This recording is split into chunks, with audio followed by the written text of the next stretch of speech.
Social service, समाज सेवा क्यों जरूरी है, या फिर समाज सेवा क्यों करना चाहिए? क्या है समाज सेवा?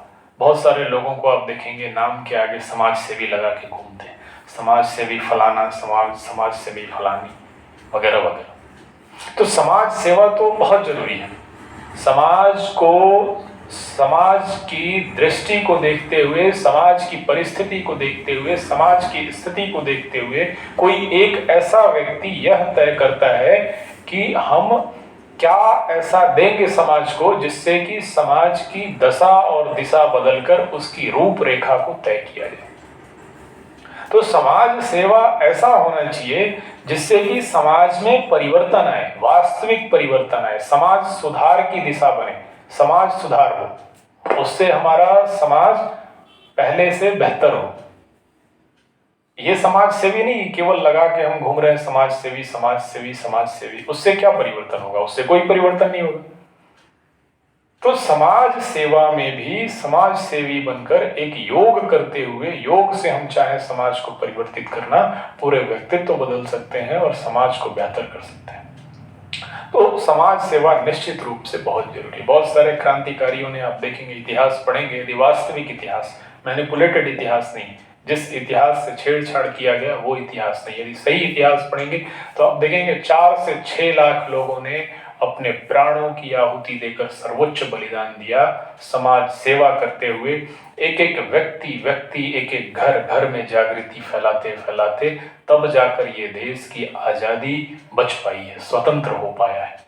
उन लोगों ने भी बहुत समाज सेवा किया। इसी वजह से शायद हम आजादी से आज बैठे हुए हैं, इसी वजह से शायद मैं आपसे बातचीत कर पा रहा हूँ, या फिर आपकी भलाई के लिए कुछ बातें मैं बता पा रहा हूँ जो मैंने सीखा है, अध्ययन किया है, या फिर साधना से जो प्राप्त हुआ है। तो इसलिए समाज सेवा जरूरी कार्य है, करना चाहिए। समाज सेवा एक लाभ की दृष्टि से नहीं करनी चाहिए। समाज सेवा वही कर्मयोग जो मैंने बताया, कर्मयोग की दृष्टि से हमें समाज सेवा करनी चाहिए। ये सब सारा हमारे प्रारब्ध कर्म में जुड़ता जाता है, जिससे कि हमें तो लाभ कम मिलता है, लेकिन हमसे जो होते हैं आगे की जनरेशन, उसको लाभ मिलता है धीरे धीरे। जैसे पिता कोई अच्छा सात्विक कर्म करता है तो पुत्र को मिलता है, पुत्र जो सात्विक कर्म करेगा, अच्छा कार्य करेगा लोकहित का, वो उसकी जनरेशन को मिलेगा, उसके लड़कों को मिलेगा, अच्छा कार्य होगा। हम बढ़िया कार्य करते जाते हैं, प्रारब्ध हमारा अच्छा होता जाता है, तो आगे की पीढ़ी या फिर आगे की जन्म अच्छे होते जाते हैं। तो ये सब सारा इसी सोच से बनता है। तो समाज सेवा, लोक सेवा, राष्ट्र सेवा, ये एक बहुत बड़ी बात होती है। सब समाज सेवा के रास्ते पे नहीं निकल पाते। जिसके अंदर सर्वोच्च और सर्वथा त्याग की भावना रहेगी, जो हर चीज को छोड़ता जाएगा, वो किसी लालच के चंगुल में जो नहीं फंसेगा, वही व्यक्ति त्याग करते हुए समाज सेवा के रास्ते पे निकलता जाएगा। और कई बार बीच में हमें इससे व्यवधान भी उत्पन्न होता है। लोग समाज सेवियों का मजाक भी उड़ाते हैं, क्योंकि स्वामी विवेकानंद भी थे, वो अपने देश में लोगों को बता रहे थे, लोग नहीं समझ रहे थे। विदेश में भी गए तो भी षड्यंत्र से उनको रोका गया कि वो सर्वधर्म सम्मेलन में जाकर ना बोल पाए। कैसे कैसे उन्होंने डस्टबिन में रुककर, कैसे कैसे ठंड में कुड़कर वो वहां स्टेज तक पहुंचे, लेकिन जब बोले तो उसके बाद आपको पता है कि पूरी दुनिया उनको एक बहुत बड़े राइजिंग मॉन्क की उपाधि देकर उनके दर्शनों को सुनने लग गई, समझने लग गई। तो क्या वो समाज सेवी इस तरह की समाज से प्रतिक्रिया मिलने पे, रिएक्शन मिलने पे भी क्या वो समाज सेवा छोड़ देगा? क्या उसको समाज सेवा छोड़ देना चाहिए? बिल्कुल भी नहीं छोड़ना चाहिए, क्योंकि समाज में बहुत से अच्छे लोग हैं, बहुत से बुरे लोग भी हैं। तो जो बुरे लोग हैं वो अधिक हैं, ज्यादा हैं, अच्छे लोग बहुत कम हैं।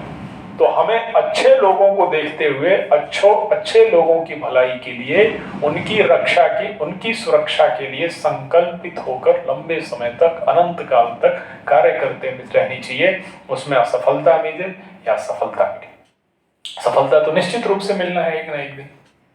समाज सेवा का हमने जो रास्ता चुना है वो तो अपने आप में कंटिका किरण मार्ग है। शुरू में नहीं, एक लंबे समय के बाद, लंबे अंतराल के बाद आपको ऐसा लगेगा कि आपने बहुत कुछ दिया है, लोगों का व्यक्तित्व रूपांतरित किया है, लोगों को योग करवा के उनके जीवन को बदला है। एक बच्चा पैदा करना आसान है, करोड़ों रुपए कमाना भी आसान है, लेकिन एक अच्छे व्यक्तित्व का निर्माण करना, एक व्यक्ति जिस उसको जन्म देने से लेकर एक अच्छा व्यक्तित्व देना, एक व्यक्तित्व निर्माण करना उसको, ये बहुत टफ काम है, करोड़ों कमाने से भी। वही व्यक्ति सोचिए आपके योग प्रशिक्षण से, आपके समाज सेवा के स्वरूप से, सेवा से यदि बेहतर बन जाता है तो वही देश को दिशा देगा। देश में आप देखिए बहुत सारे प्रधानमंत्री, बहुत सारे नेतृत्व, बहुत सारे वैज्ञानिक, बहुत सारे डायनामिक लीडर भी हुए हैं जो कि देश को दिशा दे रहे हैं। तो ये सब वही होता है, एक व्यक्ति पता नहीं किसको कौन सी आपकी बात लग जाती है और वो व्यक्ति धीरे धीरे चिंतन करके अपने को रूपांतरित करने लग जाता है, अपने को बदलने लग जाता है। तो उसी समाज सेवा का ही परिणाम था कि वो व्यक्ति ऐसा बना जिसने देश को दिशा दी, देश को कुछ नया दिया, देश को, राष्ट्र को, समाज को, लोगों को एक दिशा दिया कि नहीं, इस रास्ते पे हमें चलना है, भटकना नहीं है। तो निश्चित रूप से समाज सेवा एक बहुत ही अच्छी बात है, एक बहुत अच्छा कर्तव्य है, बहुत अच्छा कार्य है। समाज सेवा के मार्ग पे, समाज सेवा के रास्ते पे विरले ही निकलते हैं, जैसे कि संत, ऋषि, महर्षि, महात्मा या फिर साधु पुरुष बड़े ही विरले निकलते हैं, लाखों में एक निकलते हैं। वरना बाकी सब तो इस भौतिकवादी सामानों के मृग तृष्णा में, जरूरतों के मृग तृष्णा में, उपभोग के मृग तृष्णा में फंसे ही हुए हैं सब के सब। तो बहुत कम लोग होते हैं, और समाज को भी ऐसा प्रयास करना चाहिए कि समाज सेवा जो व्यक्ति सोशल सर्विस का काम कर रहा है, निस्वार्थ भाव से कर रहा है, उसको तन मन धन से साथ देना चाहिए, हर दृष्टि से देना चाहिए। हमारे शास्त्रों में दान का भी महत्व है, लेकिन दान उसी व्यक्ति को देना चाहिए जहां जरूरत है। जिसका पेट भरा है उसको आप और भोजन करवाओ तो फिर क्या फायदा, कोई फायदा नहीं। तो जो व्यक्ति भूखा है उसको भोजन करवाएं, आपके धन वहां पहुंचे जहां जरूरत है, जिन संसाधनों की जरूरत है उसके लिए धन जाए। तो तन मन धन से वो समाज साथ दे उस समाज सेवी का, यदि वो उसका लक्ष्य सात्विक है, किसी खास उद्देश्य से यदि इंगित है, किसी विशेष लक्ष्य के लिए, खास उद्देश्य के लिए, अपनी महत्वाकांक्षा पूर्ति करने के लिए समाज सेवा किया जा रहा है, कोई राजनैतिक महत्वाकांक्षा, तो वैसी समाज सेवी का साथ नहीं देना है। एक ऐसी समाज सेवी का जो विशुद्ध रूप से आपको ऐसा लगे कि नहीं, सच में बिना किसी लालच के, बिना किसी रिटर्न के, बिना किसी महत्वाकांक्षा के ये समाज सेवा कर रहे हैं, तो इसमें साथ देना चाहिए। समाज सेवा का रास्ता भी श्रेष्ठ है, इस रास्ते पे हमें चलना चाहिए बिना किसी हतोत्साहन के। कोई मजाक भी उड़ाए, कोई उपहास भी करे, तो भी हमें ऐसा मानना चाहिए कि अज्ञान समझकर, उनको इग्नोर करके, माफ करके हमें अपने रास्ते पे निरंतर आगे बढ़ते रहना चाहिए। निश्चित रूप से बहुत सारे लोगों को आपके जीवन से कुछ न कुछ मिल रहा है, पुष्पित हो रहे हैं, पल्लवित हो रहे हैं। ये बहुत जल्दी नहीं दिखता, लेकिन आने वाले समय में ये सब दिखता है।